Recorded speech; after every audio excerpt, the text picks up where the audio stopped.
I always feel a bit dull and sluggish at this time of year. Luckily for me, it coincides with the peaches, plums and nectarine season in South Africa.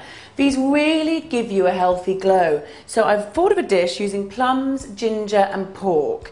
Now I start off with some halved baby potatoes.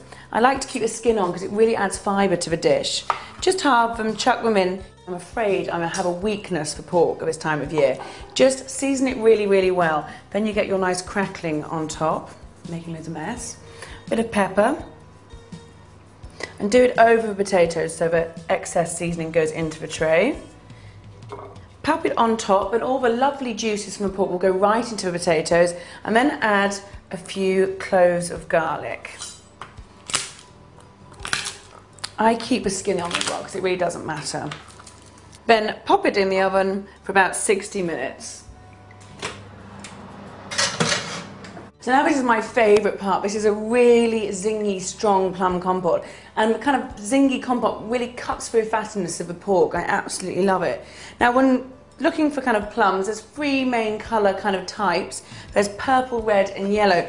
All works very well with this, but I'm kind of partial to the kind of bright pinkness that the purple plums give to the dish. So just cut them in half and then cut them into kind of rough dice. It's quite a rustic winter dish, so it doesn't need to be too formal or too difficult to make. So I've added ginger to this, mainly because I think it really adds warmth to the dish, but also actually if you are thinking about kind of looking good and feeling good, ginger is great as a kind of immune system booster. So just chop it up. You can grate it also if you want, but I quite like the kind of almost textural aspect of it. And I've also added a bit of shallot for another savoury aspect and keeping with a kind of chutney feel to it. Got my plum, ginger and shallot. All I need now is some cider vinegar and lots of nice brown sugar. Now to make the compote. Pop your plums straight in a saucepan. This is such a beautiful colour. These plums just make the dish really. They really make it a vibrant dish. And it kind of is a dish that will cheer you up on a cold winter's day. Pop in the shallots. Give it a bit of stir to distribute it all evenly. And then we simply just add the vinegar and the sugar. I love that brown sugar as well because it gives it that kind of caramelised flavour as opposed to just sweetness. So mix it all up, cook it a little bit with the lid off so you get rid of all the kind of extreme vinegary flavours, and then put the lid on and cook it for about 20 minutes.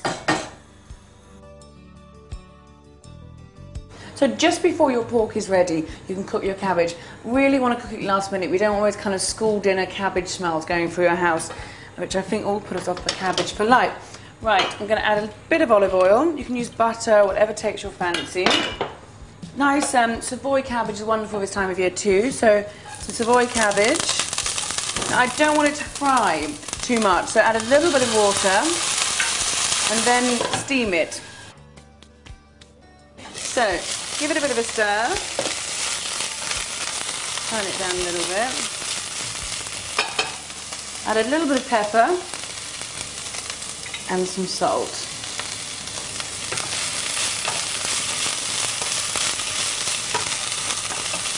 And that is literally that. So we're going to get the pork out of the oven now and plate it all up. So I can really smell that roast pork cooking now. It's such a wonderful smell. Look, that just looks fantastic. Pork crackling to me is really very important. The only thing is, with shop-bought joints, they don't always crisp up as much as you'd like.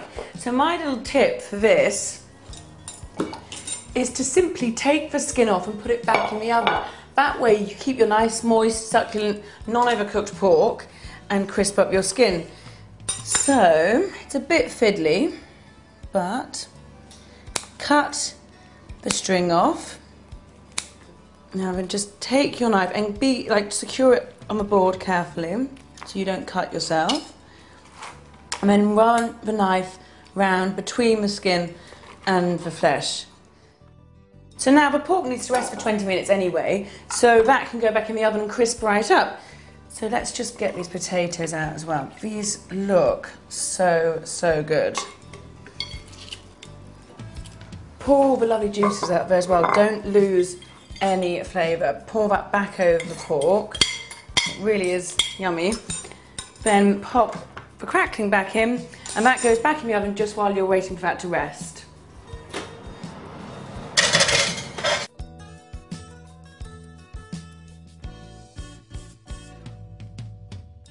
So I'm very excited about this, I have to say. Get the pork. I like to serve it all on a big platter, but we're going to do a nice little plated version here. Pop some of the lovely potatoes on the plate. Some cabbage. And the pork on top. Then this is the colourful kind of antioxidant booster to finish the dish off.